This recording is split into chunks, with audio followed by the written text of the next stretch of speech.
Hai, selamat malam Sobat Cuan semuanya. Selamat hari Rabu seperti biasa, Polivialis Financial Expert CNBC Indonesia nemenin Sobat Cuan di segmen Cuan Curhat bareng Sobat Cuan. Oke, langsung rame. Hari ini kita mau ngomongin tensi geopolitik naik. Ini pilihan investasi tahan banting. Ya sebenarnya kalau ngomongin geopolitik yang lagi memanas lagi antara Israel dan Iran, udah pasti kan salah satu yang diuntungin itu adalah logam mulia atau emas itu sendiri. Dan kemarin juga ada yang sempat nanya gitu ya di IG story-nya Cuap Cuan, kira-kira pandangan terkait XAU seperti apa. Nah, kalau pandangan aku pribadi dalam jangka panjang aku masih meyakini harga emas batangan atau harga acuan emas akan ke Rp3.000. Tapi meski begitu dalam jangka pendek pasti akan ada koreksi-koreksi dulu. Jadi kalau kalian mau koleksi emas logam mulia atau mau nambah kepemilikan, boleh banget nungguin koreksi sedikit lagi, nanti kalian bisa nambah kepemilikan. Kayak gimana nasib oil ya, ini trennya. Oke, kalau oil sebenarnya harganya nggak gimana-gimana. Memang turun ya 2 hari lalu, tapi masih tetap lebih tinggi dibanding akhir September lalu gitu. Dan turunnya ini menurutku lebih kayak koreksi sehat aja. Jadi yang perlu diperhatiin saham-sahamnya kayak Medco ada kemungkinan koreksi sampai tutup gap. Terus Elsa juga sama, ada potensi tutup gap dulu di area 470-an. Kalau ngomongin tadi masalah geopolitik, pilihannya itu bisa logam mulia, tapi kayaknya kalau kita ngomongin logam mulia doang nggak gitu seru. Jadi aku mau buka pertanyaan aja buat teman-teman yang mau nanyain terkait instrumen investasi atau saham-saham, atau mau curhat tentang portofolio kalian juga nggak apa-apa. Oke, saham-saham bank gimana kak? Sahamnya bank yang mana dulu nih? Sebut dulu dong salah satu.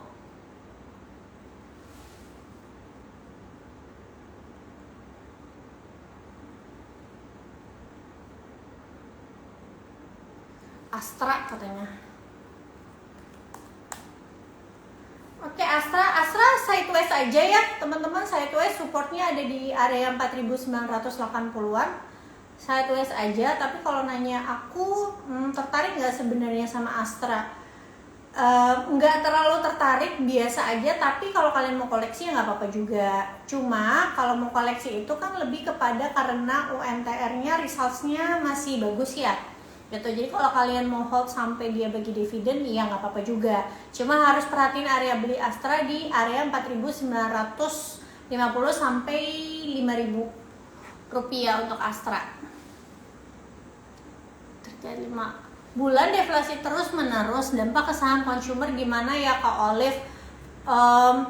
Kalau kita ngomongin deflasi, balik lagi sih tergantung emitennya itu sendiri, karena nggak semua emiten tuh sebenarnya terdampak sama deflasi kok. Paling gampang kan kita tinggal lihat laporan keuangannya aja gitu dari tiap emiten. Contoh saham-saham kayak, nah aku lihat ya, Cleo masih bagus-bagus aja resultnya. Terus juga kayak Ades resultnya masih bagus-bagus aja. Terus kayak apa? Bentar, ini sinyalnya agak susah nih.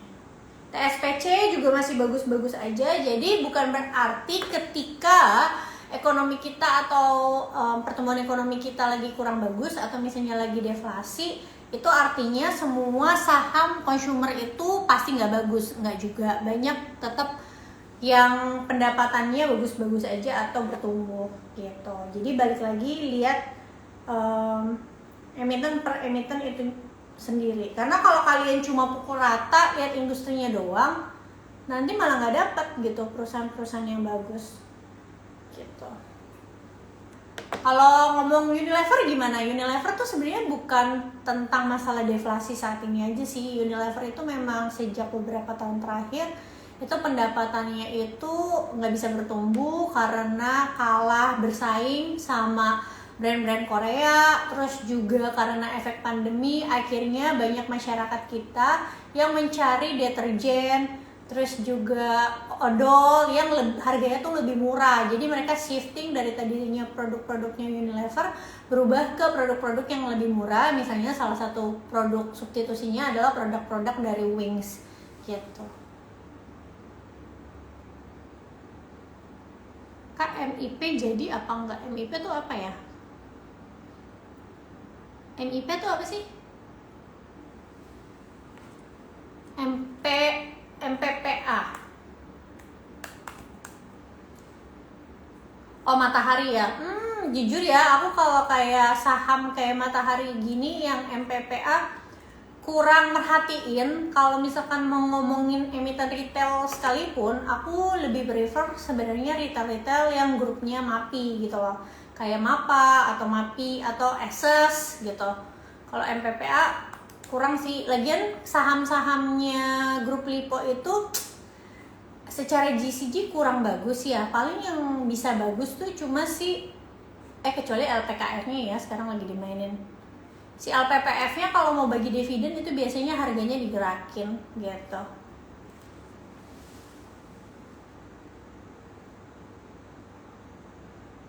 BBRI teman-teman boleh kalau dia misalnya koreksi lagi ke level-level 4.850 sampai 4.900 boleh ambil di situ. Terserah kalian mau pakai cara dollar cost averaging kayak, kalian mau pakai lamsam kayak, kalian mau pergi beli bertahap kayak, terserah aja. Tapi kalian menurutku pribadi ya, pandanganku pribadi baru menarik itu kalau dikasih koreksi lagi sampai ke level 4.850 sampai 4.900. Nah, hari ini kalau aku lihat asing juga ternyata net sell lagi sekitar 500 miliaran gitu. Oke, bingung Kak, harga acuan emas koreksi tapi harga dolar naik, jadinya harga LM pun ikut naik. Enggak dong, kalau di Indonesia kan tetap pakainya rupiah, lebih ikut harga acuannya, bukan harga dolar ya.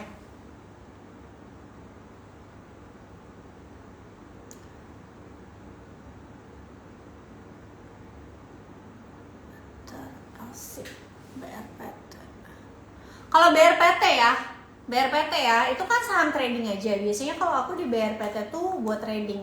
Nah, level-level yang oke untuk BRPT tuh kalau mau masuk di bawah 1000.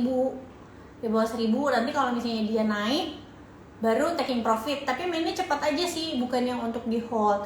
Nah, cuma kalau aku lihat ya, kayaknya ini saham-sahamnya Pak Pepe kayaknya lagi memang istirahat dulu atau wait and see dulu. Mungkin kan karena lagi disorot ya, beberapa waktu lalu juga ada berita katanya cuan sama brand itu lagi diperiksa dan lain-lain. Jadi bisa aja harga saham dari saham-sahamnya Pak Pepe ini istirahat untuk sementara waktu. Tapi menurutku pribadi BRPT tuh risknya sangat menarik kalau misalnya dia itu bisa turun ke bawah 1000. Biasanya kalau aku ya ambil-ambil aja, tapi buat trading bukan untuk di hold. Kalau udah naik kayak ke 1100, 1200 itu biasanya aku taking profit.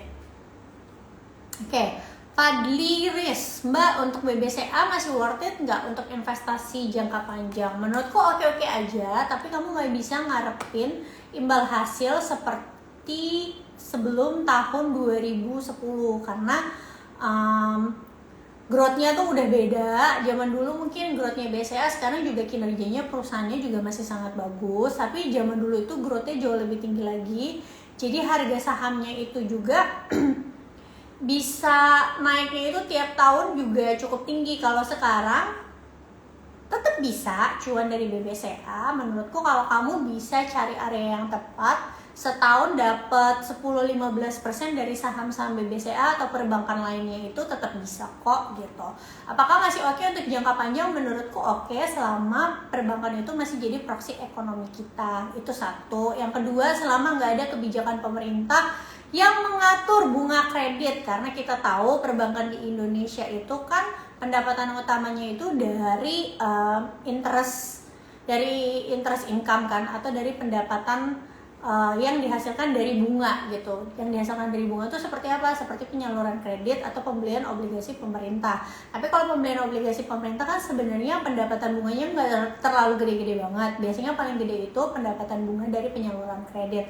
Selama bunga penyaluran kredit kita tidak diganggu-ganggu sama pemerintah, dalam artian tetap mengikuti acuan suku bunga, harusnya perbankan kita masih tetap bagus. Kan soalnya waktu itu pas rame-rame pemilu ya teman-teman, ada salah satu paslon pemilihan presiden, maksudnya ada salah satu paslon yang bilang kalau misalnya dia jadi presiden, tapi orang ini nggak menang ya, itu mau intervensi bunga kredit katanya biar lebih murah. Memang itu kalau untuk masyarakat tentu lebih bagus. Kenapa? Jadinya misalnya kita bisa dapetin KPR rumah dengan bunga yang lebih rendah. Kan kita tahu ya di Indonesia tuh bunga kreditnya tinggi banget gitu.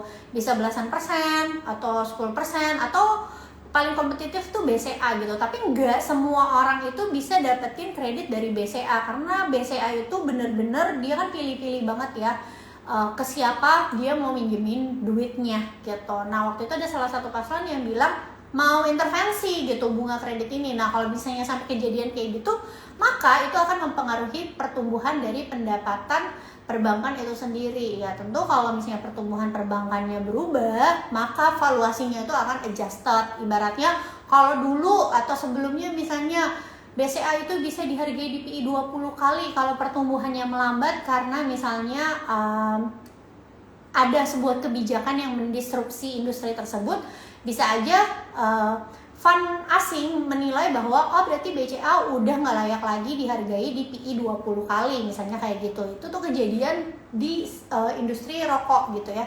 Zaman dulu di industri rokok itu sebelum tahun 2020 gross profit marginnya tuh kan tebal. Terus juga net profit marginnya tebal, return on equity-nya gede. Jadi makanya fund-fund asing itu secara valuasi nggak apa-apa kalau misalnya saham-saham rokok ini punya valuasi yang misalnya lebih premium. Ibaratnya lebih premium tuh gimana sih? Kalau misalnya PR-nya di atas 15 kali gitu. Karena memang fund-fund ini tahu, oh memang growth-nya tuh bagus. Tapi sekalinya growth-nya tidak sesuai ekspektasi, pasti harga sahamnya itu akan turunnya tuh cepet dan dalam banget. Contohnya juga kayak Unilever. Unilever itu sebelum tahun 2019 PI ratio-nya itu pernah sampai PI 40-50 kali teman-teman. Tapi pada saat itu ketika PI-nya 30-40 kali masih banyak fund asing yang melakukan pembelian karena mereka merasa oh nggak apa-apa PI-nya mahal tapi pertumbuhannya tuh bagus. Tapi yang namanya siklus bisnis kan, siklus bisnis itu nggak selalu sebuah perusahaan itu berada di siklus yang grow terus. Ada kalanya tiba-tiba misalnya dia kalah bersaing sama kompetitornya dan akhirnya declining gitu. Ketika declining pendapatannya, maka fund-fund asing akan merasa oh ini saham udah nggak layak lagi dihargai di PI 40 kali karena kinerjanya tuh udah beda sama beberapa tahun lalu. Akhirnya inilah yang menyebabkan harga sahamnya tuh turun, namanya valuasi adjust gitu. Nah, kayak contoh aja misalkan kayak kita ngelihat nih ada rumah, misalnya jangan rumah deh, ada apartemen gitu ya, yang dirawat bagus. Terus kita tahu misalnya di dalam satu gedung apartemen itu ada satu apartemen ini yang paling dirawat, terus interiornya bagus banget dan sebagainya lah.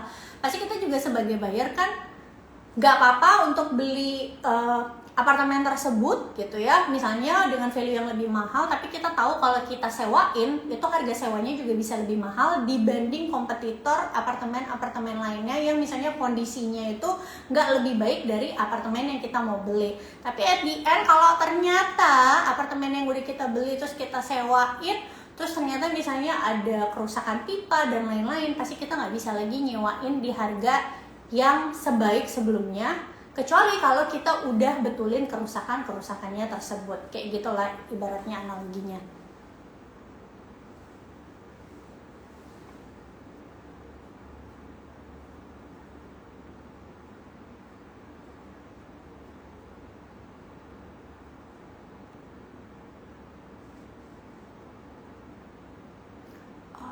Oke.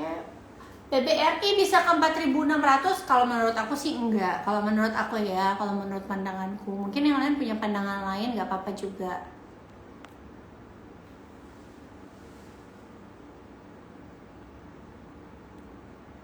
Kalau dilihat Adaro 3 bulan ke belakang lagi naik, apa masih oke kalau mau beli sekarang? Karena Adaro itu mau RUPS. Biasanya kalau mau RUPS itu karena mau bagi dividen. Bulan depan dia RUPS tanggal 8 bulan 11. Memang kalau mau RUPS, karena banyak investor yang udah tahu biasanya kalau ada RUPS itu pasti mau ngumumin dividen interim. Itu kenapa harganya itu cenderung naik, karena banyak yang minat gitu ya. Apakah masih bisa gitu? Kalau mau beli sekarang ya bisa-bisa aja, tapi aku kasih tahu aja secara risk and rewardnya itu sebenarnya bukan yang menarik-menarik banget. Apalagi nanti biasanya kalau habis bagi dividen atau habis come date deh atau ex date itu biasanya harga akan terkoreksi dulu. Jadi tergantung, kalau kamu merasa risk and reward kamu sesuai dengan harga Adaro saat ini, ya ambil aja gitu. Tapi kalau aku pribadi ngelihat Adaro ya, ada kemungkinan nanti abis dia dividen interim itu dia akan harganya turun dulu ke 3.500 abis dividen interim. Mens itu bulan depan gitu.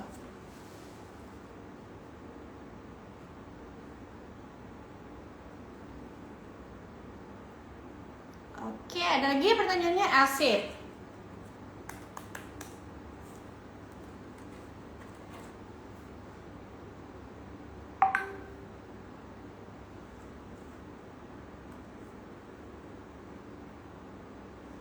Elsip, kayaknya kita udah sempat bahas Elsip deh di IG story waktu itu.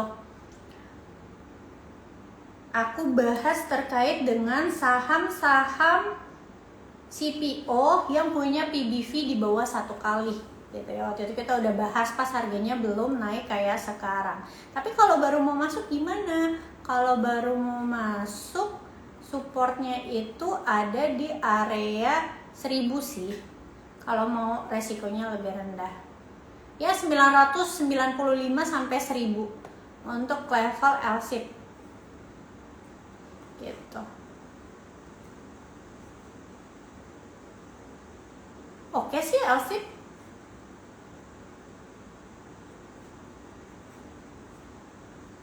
Rutin bagi dividen juga. Dividennya bisa dapat potensi sekitar 4%.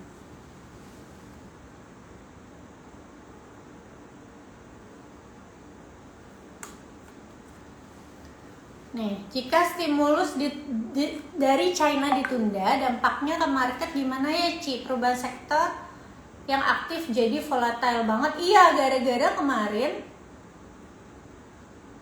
stimulusnya itu belum ada kejelasan ya, kepastian berapa jumlahnya, terus bakalan gimana aja. Akhirnya banyak pelaku pasar tuh yang merasa kok kayaknya nggak puas, dan ini membuat bursa China itu mengalami koreksi gitu ya. Maka dampaknya apa sih? Tadi aku udah perhatiin juga ada beberapa komoditas, harga acuan komoditas yang dia slow down dulu. Contohnya kayak oil ya, yang tadinya sempat naik kencang, terus udah 2 hari belakangan ini harganya itu nggak yang turun juga, tapi cenderung nggak kemana-mana. Terus kayak gold juga koreksi. Ntar aku lihat bar chart dulu.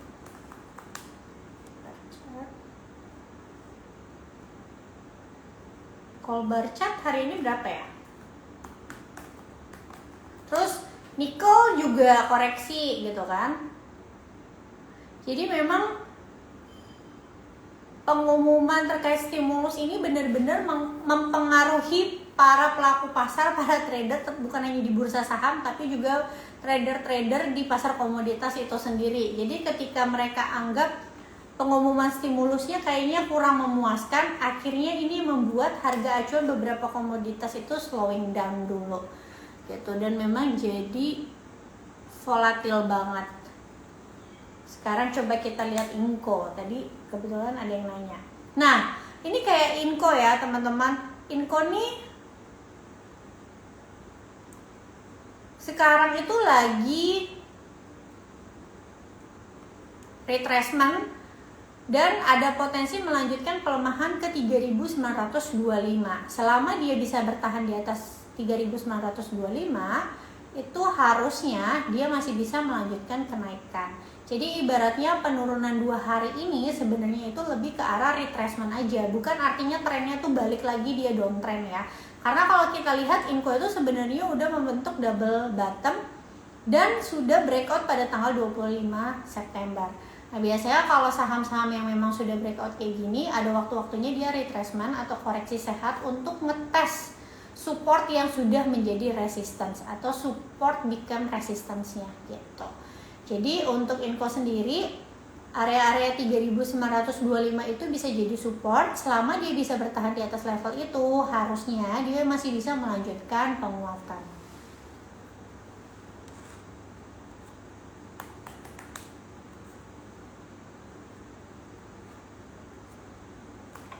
Tadi ada yang tanya ITMG ya.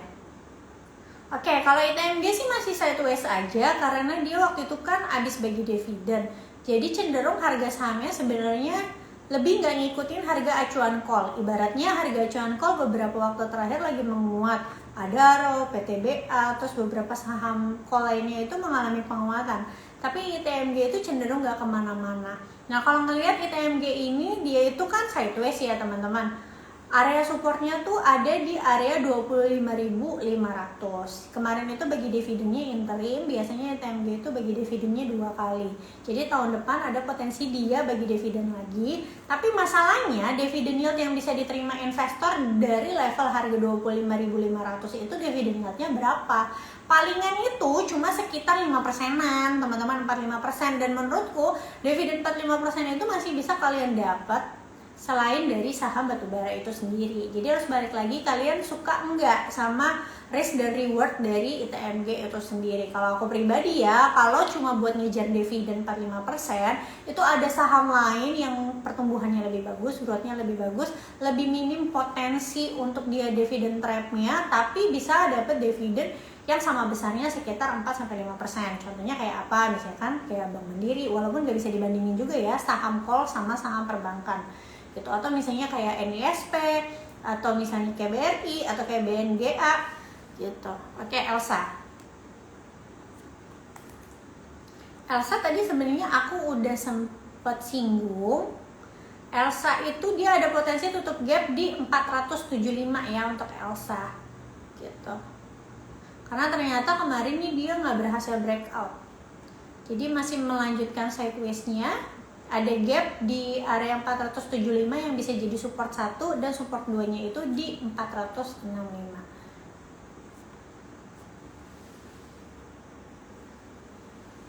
Eci, kalau PGO tahan banting karena kan energi terbarukan ya. Energi terbarukan jadi nggak gitu pengaruh sih. Biasanya kalau perang-perang kayak gini yang lebih pengaruh itu kayak minyak, coal, nikel juga sih, nikel gitu. Jadi memang PGO cenderung tidak terlalu terpengaruh. Dan kalau kita lihat PGO sebenarnya di sini sideways aja sih. Dan kalau udah naik kayak hari ini sebaiknya jangan dikejar karena area resistennya tuh udah deket banget di area 1180. Jadi kalau menurutku pribadi untuk PGO masih akan melanjutkan sideways. Jadi kalau mau koleksi tunggu aja dia balik lagi di 1120.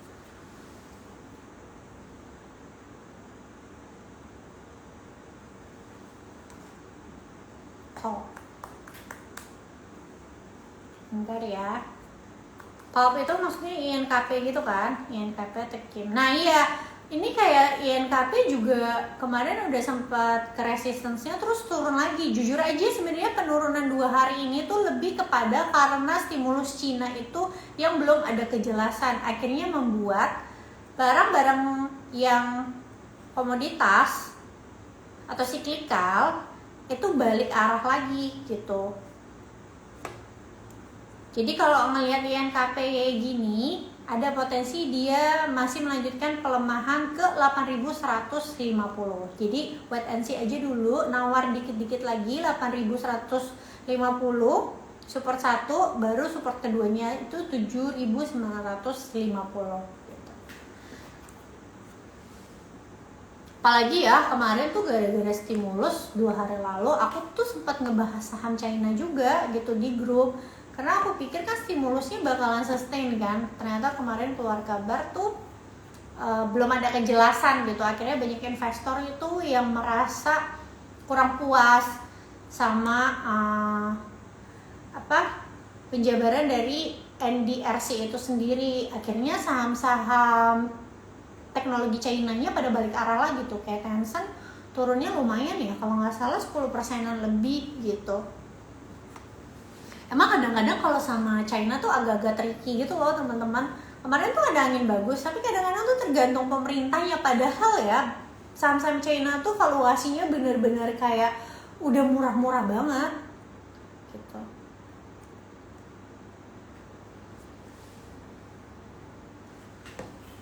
Kak, kalau saham batubara yang menarik untuk dividen investing menurut kakak apa ya?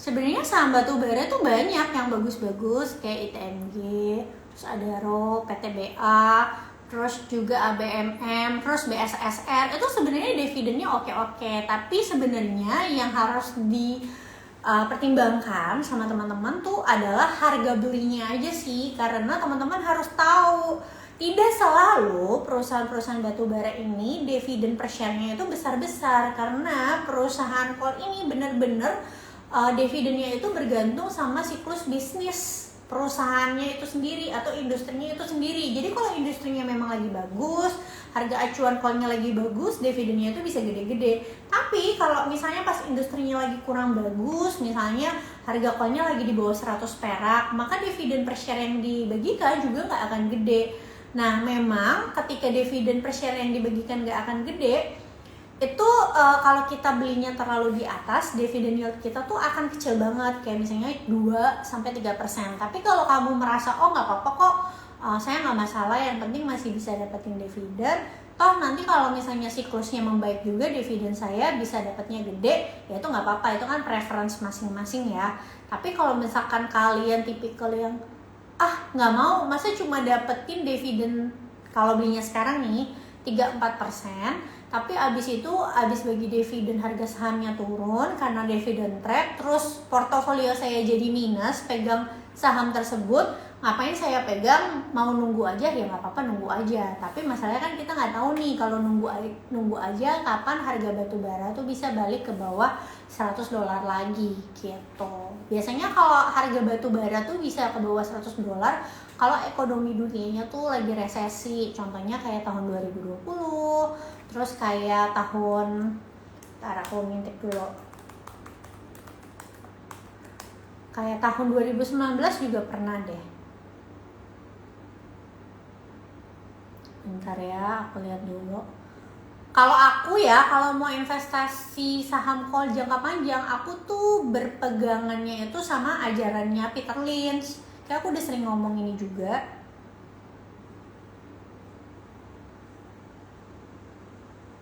Ya benar, kayak tahun 2016 itu harga acuan coal tuh cuma 52 perak.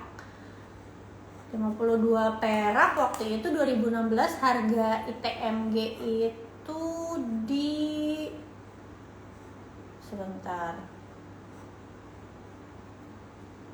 4.000-an gitu. Nah, kira-kira nih kalau kamu belinya di harga sekarang, oke, dapat dividen memang setiap tahun. Tapi kamu siap nggak kalau tiba-tiba misalnya nanti harga batu bara turun ke bawah 100, terus harga sahamnya tuh turun sampai ke bawah 10.000 misalnya kalau kamu beli ITMG nih, atau kamu mau dollar cost averaging aja. Aku ada contohin kan di video aku, ada dollar cost averaging gitu. Kalau misalkan dollar cost averaging, setidaknya kalau misalnya saham batu baranya tambah turun, ya kamu tetap ngikutin average-nya ke bawah. Tapi kelemahannya adalah berarti kan dapat dividennya kan dikit-dikit dong setiap tahunnya gitu, nggak terlalu kerasa gitu.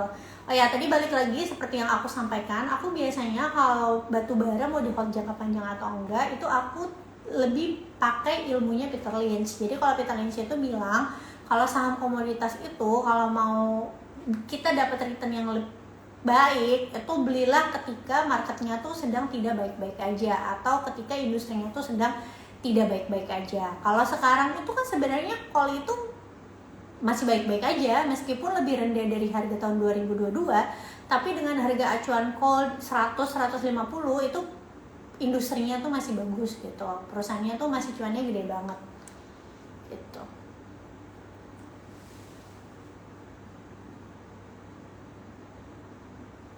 Emiten sawit oke nggak Ci untuk sekarang? Menurut aku udah valuasinya tuh udah murah banget, udah kayak kita ngelihat saham properti waktu sebelum ada rencana penurunan suku bunga tuh kan valuasinya pada murah-murah banget ya teman-teman. Nah saham CPO juga kayak gitu menurutku gitu, udah murah-murah banget, ada banyak yang PBV-nya tuh di bawah 1 kali gitu.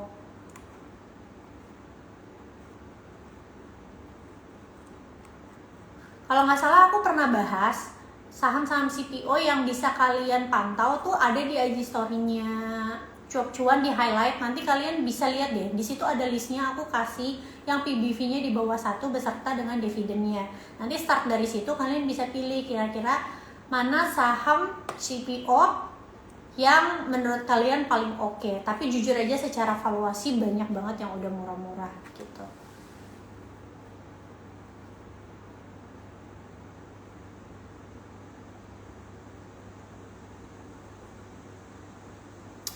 Tips swing trading di Big Bang. Nah, kalau aku tuh kalau misalnya aku tuh sebenarnya jarang trading di Big Bang ya, karena aku di Big Bang itu buy and hold. Tapi adalah sesekali. Nah, biasanya aku tuh tradingnya kalau untuk Big Bang pakai sih teknikal, tapi bukan hal yang utama. Aku lebih perhatiin kayak keluar masuknya asing gitu loh. Nah, biasanya aku tuh kalau belanja Big Bang itu justru kalau asingnya itu lagi banyak keluar di saham-saham perbankan ini. Karena biasanya kalau asingnya lagi banyak keluar, itu tandanya Big Bang-nya itu pasti lagi koreksi yang cukup dalam. Cukup dalamnya tuh bisa 10% bahkan lebih gitu. Nah, di situ biasanya momen-momen aku untuk nambah kepemilikan gitu. Jadi ya momen-momen kayak sekarang inilah, belakangan ini. Dan teman-teman harus tahu biasanya perbankan itu kalau window dressing kan Desember ya, kecenderungannya itu harganya itu akan rally menjelang window dressing. Kenapa? Karena kan saham-saham perbankan ini terutama yang Big Bang itu kan masuk ke dalam indeks. Nah, indeks ini kan banyak dijadiin acuan oleh fund manager, fund asing baik lokal maupun internasional gitu. Nah, biasanya untuk mereka mempercantik portofolionya pasti mereka menambah kepemilikan di saham-saham yang masuk ke papan indeks ini gitu. Means salah satunya adalah saham-saham Big Bang perbankan itu sendiri. Dan biasanya sampai ke Januari masih lanjut tuh rally-nya. Kenapa? Karena Januari Februari itu biasanya, bulan Februari sih, keluar laporan keuangan tahunan. Dan di bulan-bulan Februari Maret itu biasanya perbankan itu bagi dividen. Kalau kalian gak percaya, lihat aja deh di RTI Bisnis jadwal-jadwal kayak Bank Mandiri, BCA. Mereka tuh kalau bagi dividen itu biasanya kuartal 1.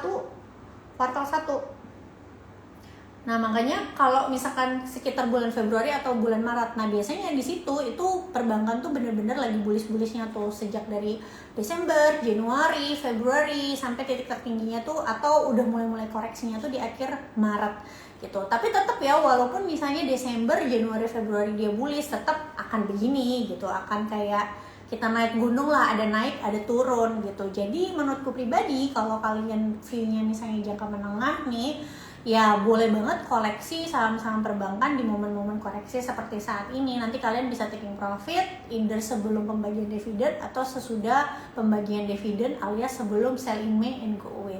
Karena biasanya kalau udah sesi-sesi bagi dividen itu perbankan nggak tahu ya, kurang dilirik asing. Biasanya asingnya pada sell sampai ke bulan Mei, makanya suka ada kalimat sell in May and go away gitu.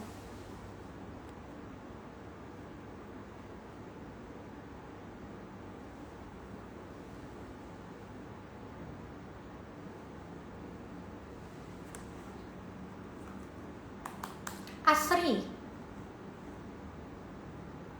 Oke. Kalau Asri ya, menurutku pribadi ini dia turun itu wajar banget karena naiknya tuh udah cukup tinggi banget.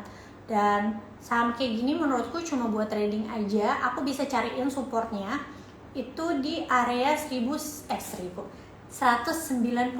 rupiah ya. batas SL-nya kalau dia turun ke bawah 195.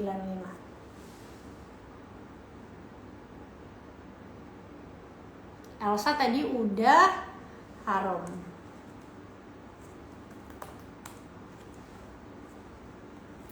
Harum beberapa waktu lalu udah sampai di resistance, harga nikelnya koreksi, wajar aja dia ikutan koreksi karena Inco juga koreksi. Supportnya itu ada di area 1250 sampai 1280. Ini kecenderungannya juga sama sideways.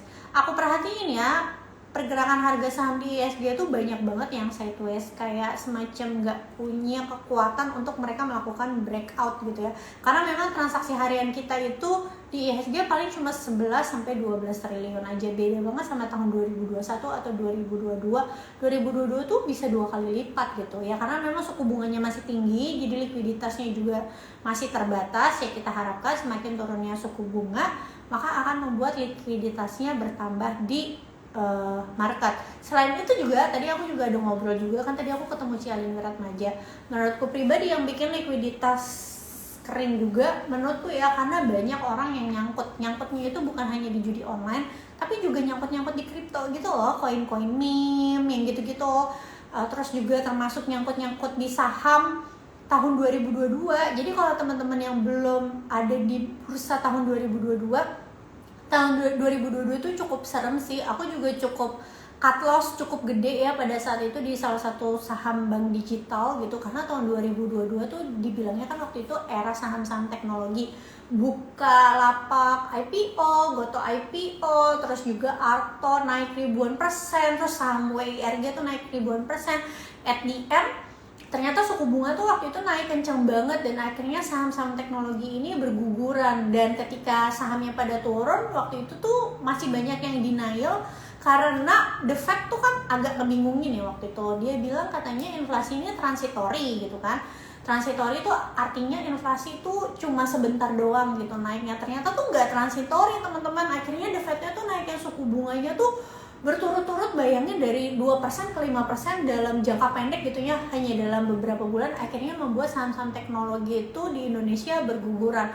Nah waktu itu mungkin banyak investor yang melihatnya, karena kan ARB sahamnya mereka mau cut loss juga, termasuk aku juga waktu itu kayak sayang gitu, mungkin nanti balik lagi, tapi ternyata nggak balik lagi teman-teman. Dan pada akhirnya kita tuh banyak yang cut loss kayak 50% lebih, atau mungkin banyak orang yang sebenarnya belum berani cut loss sampai saat ini, karena mungkin saham yang mereka pegang itu lagi floating loss 75%, 50%. Jadi menurutku kenapa likuiditas kita kering bukan hanya karena judol, tapi juga karena banyak yang nyangkut di crypto meme, terus nyangkut di NFT.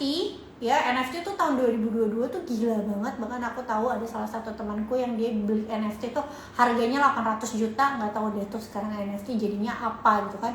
NFT yang keluarnya Nike. Terus juga termasuk nyangkut di saham-saham teknologi Indonesia gitu. Jadi uangnya tuh nggak muter teman-teman. Terus termasuk nyangkut di waran. Jadi tahun 2022 tuh aku pernah dapet DM. Aku sih nggak ikutan ya. Jadi ada waktu itu ada, kalau kalian tahu Friend W2 ya, itu pernah happening banget 2021 sampai tahun 2022. Dan aku bingung banget kenapa ada orang yang berani masuk miliaran ke waran Friend W2. Pokoknya aku taunya adalah ketika ada salah satu orang itu DM aku, dan dia nanya, aku nyangkut nih di Friend W2 ini, gimana ya cara keluarnya, dia bilang kayak gitu. Dan itu tuh udah angkanya tuh miliaran teman-teman, karena dia average down terus gitu. Terus aku cuma bilang dia, karena aku juga bingung ya gimana ngasih taunya, aku juga nggak main waran. Aku cuma bilang dia, ya kamu tanya aja sama orang yang merekomendasikan hal tersebut ke kamu, kira-kira exitnya harus seperti apa. Jadi banyak banget memang yang kayak gitu. Jadi uangnya tuh nggak muter di market.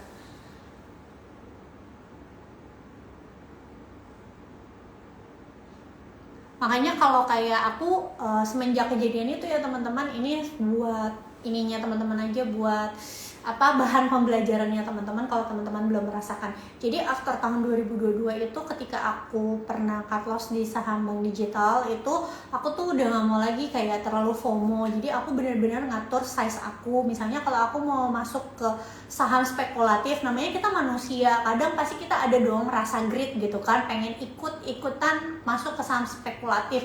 Ya silakan aja, tapi atur banget size-nya gitu loh. Jadi aku kalau sekarang paling duit jajan aja. Kalau dia berubah misalnya jadi 200-300%, ya udah, terus aku taking profit aja, nggak mau tuh kayak terlalu nunggu mau ke valuasi sekian karena benar-benar aku tuh cukup trauma banget waktu tahun 2022. Memang sih yang hilang itu waktu tahun 2022 yang aku cut loss itu semua keuntungan aku yang udah aku kumpulin dari tahun 2018 sampai tahun 2022.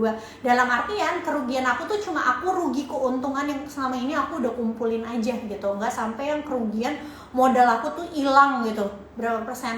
Tapi banyak orang aku tahu tuh bener-bener kehilangan duit mereka. Jadi pesan dari aku buat kalian juga, kalau misalnya ada saham-saham yang lagi hype gitu ya, atau dibahas sama influencer, termasuk dibahas sama aku juga, misalnya saham ini tuh kita tahu fundamentalnya nggak ada, karena saham hype aja, kalian mau ikutan silakan, tapi nominalnya nggak usah gede-gede gitu, karena kita nggak pernah tahu. Misalnya ada orang nge-post dia belinya 100 juta di saham itu, tapi kalau equity-nya dia misalnya 1 miliar atau 10 miliar, dia hilang duit 100 juta aja nggak akan gimana-gimana teman-teman gitu. Tapi kalau kamu ikutin mereka, kamu masuknya 100 juta, tapi dari uang kamu 200 juta, berarti kan kalau misalnya loss, kamu kehilangan 50% uang kamu gitu.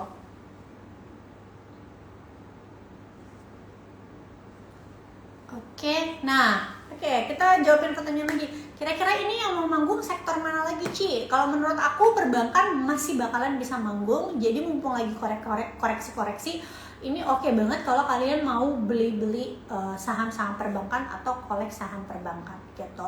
Don't worry sama keluarnya asing, karena nanti mereka pasti akan masuk lagi. Oh ya, FOMC itu nanti akan ada lagi di bulan November ya, masih cukup lama sih.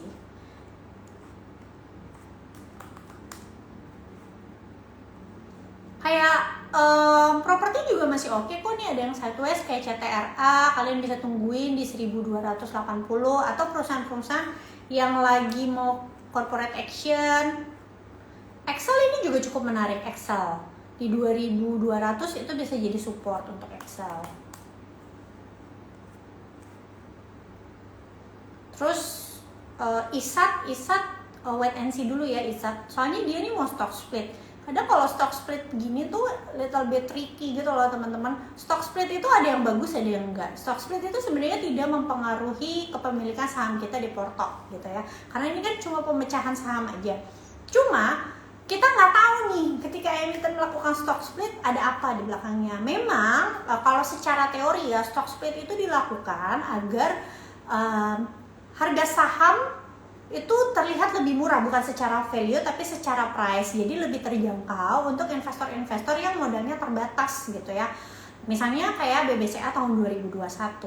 Tapi ada juga stock split yang ujung-ujungnya tuh tidak menyenangkan investor, yaitu stock splitnya Unilever tahun 2020. Karena ternyata stock splitnya Unilever tahun 2020 itu dipakai untuk exit para fund manager. Jadi aku inget banget ya waktu itu tahun 2020 ketika Unilever itu mau stock split, waktu itu PE-nya dia kan sekitar 37 kali. Itu banyak banget akun saham yang kayak nyaranin, maksudnya bukan nyaranin, kayak semacam euforia ngasih tahu retail bahwa iya akhirnya retail bisa beli sahamnya karena ini mau stock split 1:5, akhirnya terjangkau bla bla bla bla bla segala macam. Akhirnya menimbulkan FOMO ke investor-investor retail pada saat itu, dan setelah beneran dia stock split, investor retail pada beli, fund asingnya tuh pada keluar gitu. Kayak gitu. Oke, sekian dulu, kita udah lewat 15 menit. Terima kasih Sobat Cuan atas waktunya kali ini. Nanti kita ngobrol-ngobrol lagi minggu depan, dan ya kita ngobrol lagi minggu depan. Terima kasih. Nanti kalian kalau misalnya ketinggalan live Instagram kita dari awal, boleh tonton siaran ulangnya di Instagram Cuap Cuan. Dengerin podcast kita di Spotify, Apple Podcast, dan juga Anchor. Subscribe YouTube channel kita Cuap Cuan. Aku Olivia Louis, financial expert CNBC Indonesia. Pamit undur diri. Bye-bye.